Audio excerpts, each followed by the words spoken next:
Hey, welcome back to Nuevo to Now, where we explore the stories that shape New Madrid.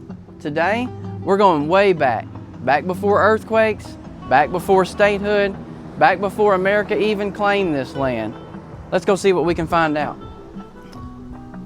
Welcome back, everybody. This is our second episode of Nuevo to Now, and we are here at the Higgerson School Historic Site with the chairman, Mr. Riley Bach. Good morning, how's it going? Yes, fine. Good deal. Thanks for coming on the show with us. Okay. As you know, we have installed new banners along Main Street with the Burgundy flag, the Spanish military flag, and we thank you for having a hand in instituting those and coming up with it. Could you tell us a little bit about what this area was like in the 16 and 1700s? Well, it was unsettled till 1883 when the French permanently established a trading post here. Sure. And the French had come and gone before that, dealing with mainly the Delaware Indians, which had been pushed west originally from New Jersey.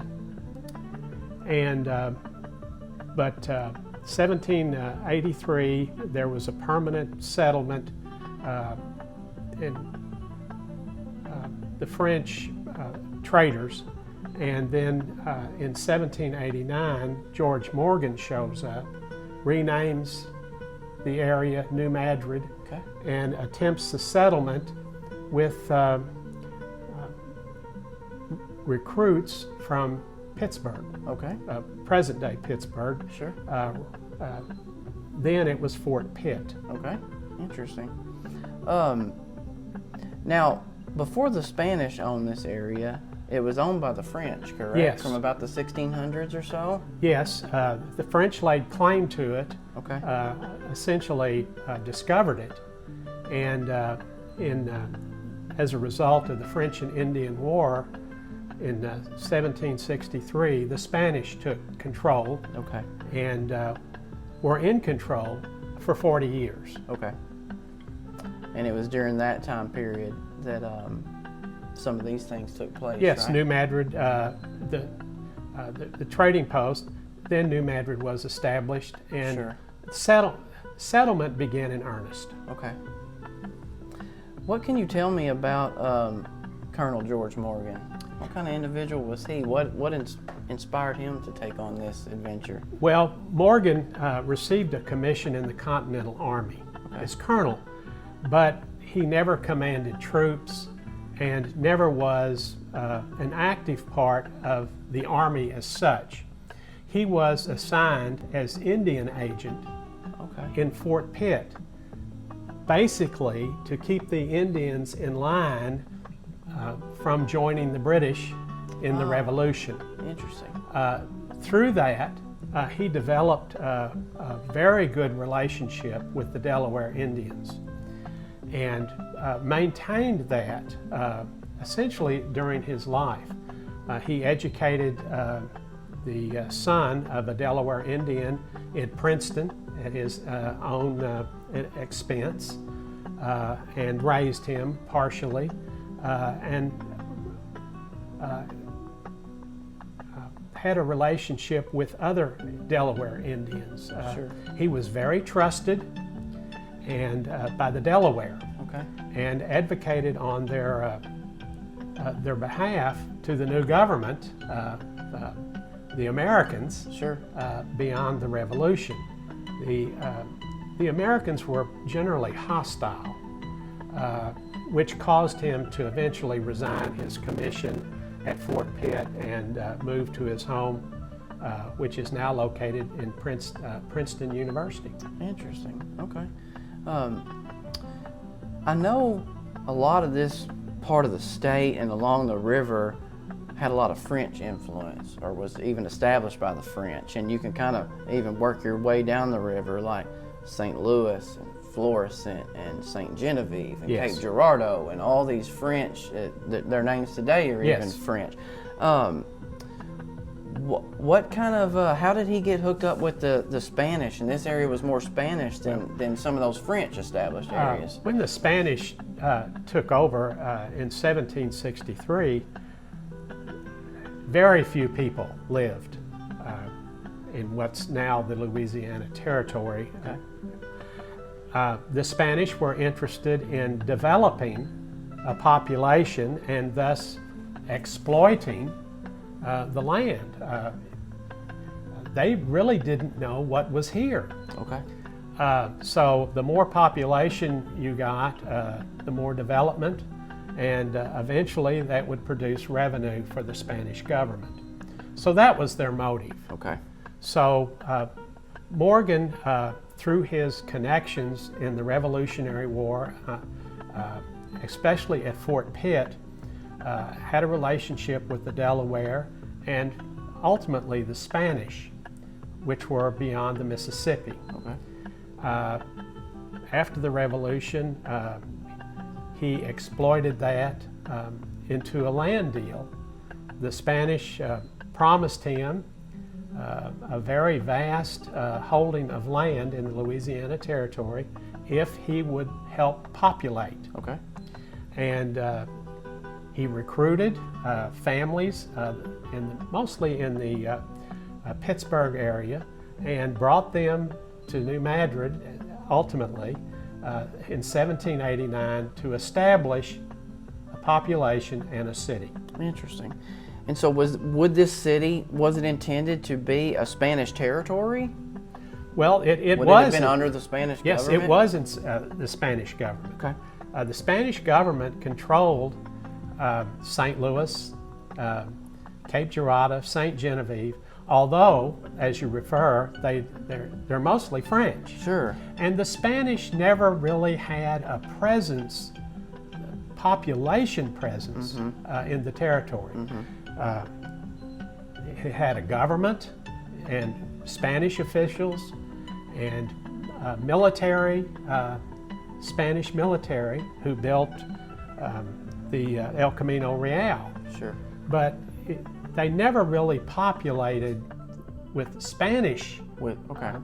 The French populated it. The French were very interested in the Louisiana Territory for a number of reasons,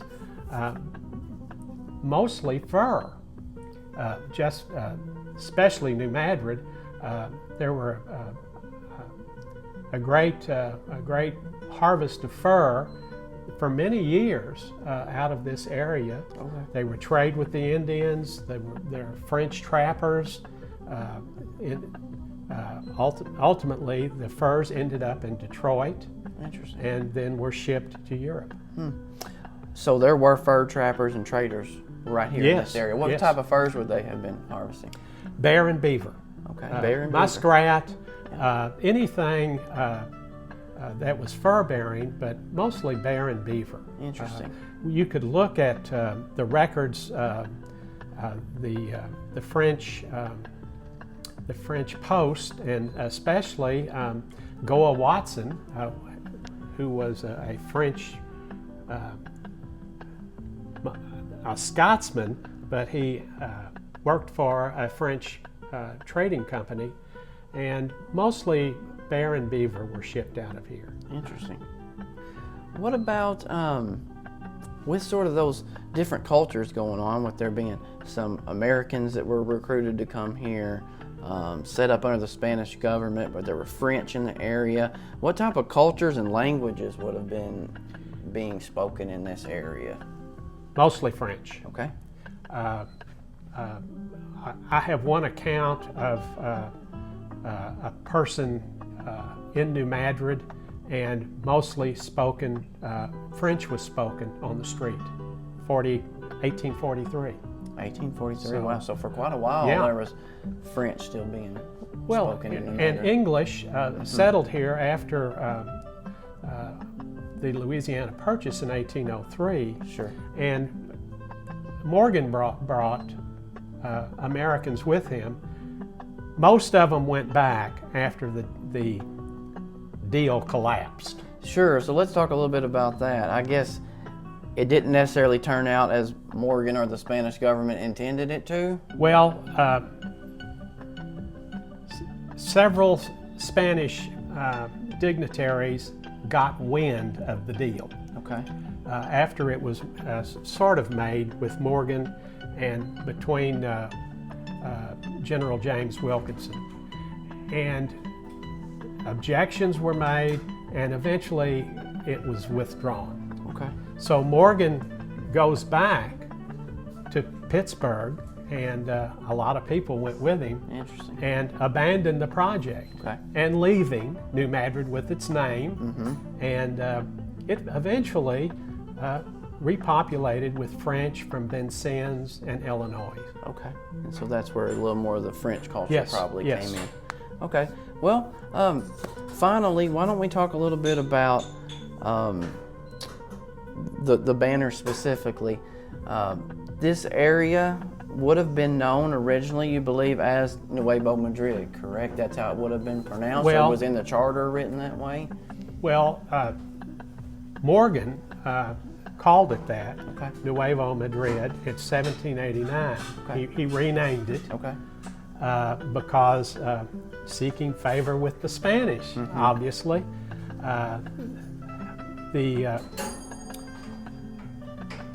The French, or the flag is the Burgundy flag. Okay, tell us a little bit about that. The Burgundy flag was the Spanish military flag until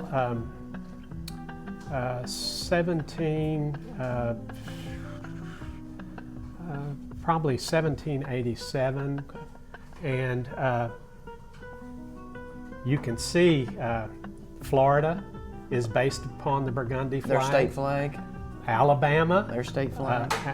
So the Spanish used it extensively. Here in the U.S.? Yes, through the Spanish territory, including Florida and Alabama and Sure. all of that. So the Spanish flag was created to replace the Burgundy flag. The red and yellow Yes, version? yes, yes. It was a national flag. Sure. The Spanish had no national flag, essentially, just a military flag. Okay. Okay. Well, great. Well, I think that wraps it up, and I really appreciate your time Okay, today. yes, Look forward to talking with you more. Once again, we're here at the Higgerson Landing Historic Site in the museum. Please come visit. What are your hours? 11 Okay. to 4, Tuesday through Saturday. Okay. We close at 3 on Saturday. And we have operate Pink's ice cream parlor. Perfect. Yes, great ice cream. So come check them out. And once again, Mr. Bach, thank you for your time today. Aaron. Appreciate it. Yeah. From French explorers to Spanish land grants, New Madrid's history is anything but ordinary. Thanks for following along on this journey. This has been Nuevo to Now.